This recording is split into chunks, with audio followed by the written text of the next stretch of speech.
Sir Narayankhed నియోజకవర్గంలో మా దగ్గర వర్షాధారం మీదనే ఆధారపడాల్సిన పరిస్థితి ఉంది సార్. పంటలు పండాలంటే అతివృష్టి అయినా కష్టమే, అనావృష్టి అయినా కష్టమే సార్.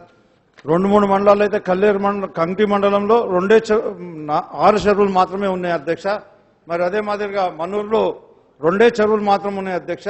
ఇది సిర్గాపూర్ మండలం ఉన్న ఏకైక ప్రాజెక్టు, మీడియం ఇరిగేషన్ ప్రాజెక్ట్. నారాయణఖేడ్లో ఇరిగేషన్ కొరకున్న ప్రాజెక్ట్ ఒకటే ప్రాజెక్ట్ అన్న అధ్యక్ష. ఈ ప్రాజెక్టు కట్టడం కూడా 1971లో పూర్తి చేసుకోవడం జరిగింది అధ్యక్ష. ఆ రోజు నుంచి ఈ రోజు వరకు ఆ ప్రాజెక్టులో మొత్తం పూడికతో నిండుకొని పోయి దాని స్టోరేజ్ కెపాసిటీ అనేది తగ్గింది అధ్యక్ష. అయితే దాంట్లో స్టోరేజ్ కెపాసిటీ తగ్గడమే కాకుండా కాల్వలు కూడా మనం రిపేర్ చేసుకోవాల్సిన అవసరం ఉంది అధ్యక్ష.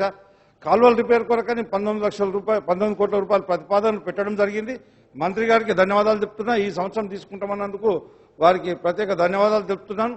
అంతేకాకుండా ఏదైతే ప్రాజెక్టు స్టోరేజ్ కెపాసిటీ ఏదైతే తగ్గిందో, సిల్ట్తో పూడికతో నిండుకొని పోయి దాని స్టోరేజ్ కెపాసిటీ ఇంక్రీజ్ చేస్తేనే మనం ఇప్పుడు ప్రాజెక్టు కింద ఆయకట్టుకు నీళ్ళు ఇచ్చే పరిస్థితి ఉంటుంది అధ్యక్ష.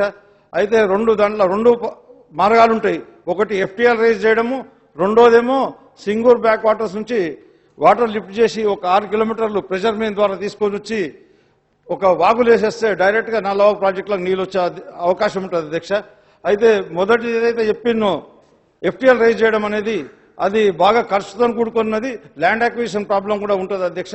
కాబట్టి ఆ రెండో ప్రతిపాదన నేను చెప్పింది, సింగూర్ ప్రాజెక్ట్ నుంచి లిఫ్ట్ పెట్టేసి ఆ లిఫ్ట్ ద్వారా 6 కిలోమీటర్స్ పైప్ లైన్ వేసి వాగులో నీళ్ళు వేసేసి మరి ఆ ప్రాజెక్టులోకి నీరు తీసుకొని వస్తే ఖరీఫ్లో పంట పండించుకోవడానికి అధ్యక్ష మనకు అవకాశం ఉంటుంది అధ్యక్ష. అదే మాదిరిగా రబీలో కూడా పండించుకోవడానికి అవకాశం ఉంటుంది అధ్యక్ష. ఇంతకు పూర్వము 2 సార్లు కూడా ఖరీఫ్లో ప్రాజెక్టు సర్ప్లస్ అయినా కూడా మొత్తం ట్రాన్స్ప్లాంటేషన్ చేసుకున్న తర్వాత, నాట్లు వేసుకున్న తర్వాత మళ్ళీ వర్షాలు పడకపోతే పంటలు ఎండిపోయే పరిస్థితి వస్తే నల్లవాగు ప్రాజెక్టులో ఉన్న డెడ్ స్టోరేజ్ వాటర్ని లిఫ్ట్ చేసుకొని పంటలు పండించుకోవడం జరిగింది అధ్యక్ష.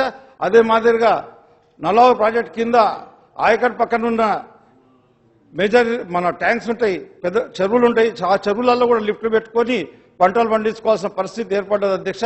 మరి మొత్తం కరువు వస్తే మరి పెట్టుకున్న పంటలు ఎండిపోయే పరిస్థితి ఉంటుంది. కాబట్టి నేను మంత్రి గారికి ఆ స్టోరేజ్ పెంచే కొరకని ఈ రెండిట్లో ఏదో ఒకటి చూస్ చేసుకొని అది చేస్తేనే ఆ ఉన్న ఒక ప్రాజెక్ట్ కిందనన్నా పంటలు పండించుకోవడానికి రైతులకు అవకాశం ఉంటుందని చెప్పేసి వారికి పరిశీలించి చర్యలు తీసుకోవాలని చెప్పేసి